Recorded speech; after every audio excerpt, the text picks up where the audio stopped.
24 मार्च 2026 का ये सेशन है और आज भी एसएल हिट हो गया। और ये पहली बार हुआ है। पहले मैं एक बार दिखा दूं क्या हो रहा है। यहाँ पे एक इवनिंग स्टार बना है और की लेवल जो है इवनिंग स्टार के उसके ऊपर क्लोज किया, तो मैंने यहाँ से अप का ट्रेड ले लिया। ये ट्रेड क्यों गलत था, पहले ये समझते हैं कि जब भी इवनिंग स्टार बने और उसका एक की लेवल क्रॉस हो जाए तो अभी भी रिवर्सल ट्रेड आ सकता है, जस्ट बिकॉज के पीछे इवनिंग स्टार बना है। इवनिंग स्टार का मतलब है कि स्ट्रेंथ शो हो रहा है। मार्केट ऑफ द टारगेट ऊपर है, बट इवनिंग स्टार बना है, इसको हम लोग डिनाई नहीं कर सकते। मैंने ट्रेड इस बेसिस पे लिया था कि दो कैंडल्स बन चुके हैं तो एज अ रिट्रेसमेंट अभी भी वो काउंट हो सकता है। बट मेरी गलती क्या थी कि जो पिछली कैंडल है, इफ़ यू कैन सी, वो रिजेक्ट होके एक राउंड नंबर के नीचे क्लोज हुई है। तो जब ऐसा हो तब डेफिनेटली एक सेलर्स की कैंडल बन सकती है। अगर ये बनती भी बायर्स की कैंडल तो भी वो चांस के ऊपर होती, नॉट बिकॉज कि बहुत हाई क्वालिटी ट्रेड ये लिया गया था। क्योंकि इवनिंग स्टार पीछे बना है, वीकनेस तो नहीं आई है सेलर्स में, उल्टा वो लोग स्ट्रेंथ में है। तो इस तरह से ये ट्रेड लॉस हो गया।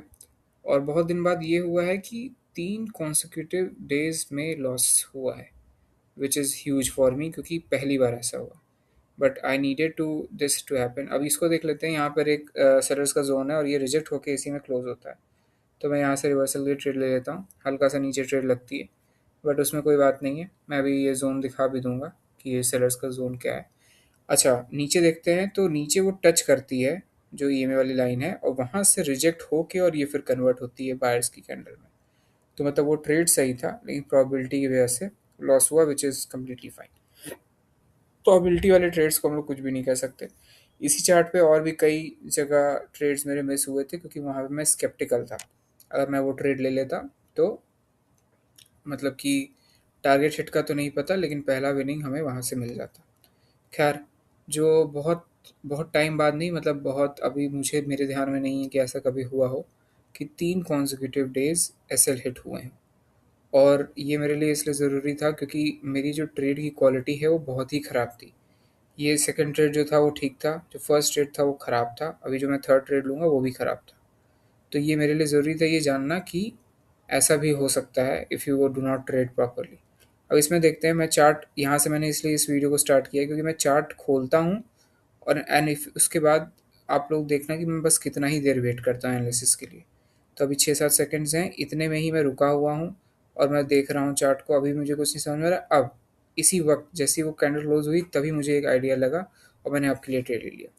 और आपके लिए ट्रेड किस बेसिस पे लिया था? शिफ्टिंग पोजीशन ऑफ सेलर्स, कि ये जो पीछे जो 3 ग्रीन कैंडल्स हैं, लास्ट 3 ग्रीन कैंडल्स, उनका जो हाई है, इफ़ यू कैन सी, वो ऊपर की तरफ शिफ्ट हो रहा है। उसका मतलब है कि सेलर्स अपना पोजीशन ऊपर शिफ्ट कर रहे हैं। बट जो गलती मुझसे हुई वो ये थी कि साइजेस में जो ये ग्रीन कैंडल्स हैं वो वीक हो रहे हैं।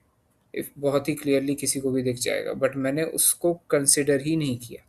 ये एक रश ट्रेड था कि मैं बस चार्ट पे आया, मैंने एक फैक्टर पकड़ा, उसके बेसिस पे मैंने ट्रेड ले लिया तुरंत हड़बड़ी में, विदाउट एनालाइजिंग अदर फैक्टर्स।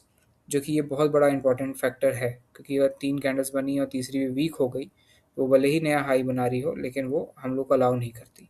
तो वही है कि इस पर्टिकुलर पॉइंट पे एक सेटअप हमें कंटिन्यूएशन के लिए दिखा रहा था और एक पर्टिकुलर सेटअप हमें कुछ भी ट्रेड लेने के लिए नहीं बोल रहा था। डाउन के लिए हम लोग नहीं ले सकते थे क्योंकि ट्रेंड अप है और मोमेंटम है, तो वो लोग बायर्स तो आ ही सकते हैं। तो इस तरह से ये ट्रेड लॉस हो गया। और बट ठीक है, I needed to go through this lesson ताकि मैं अपना और फोकस बढ़ाऊँ और सब कुछ सही करूँ। That's it.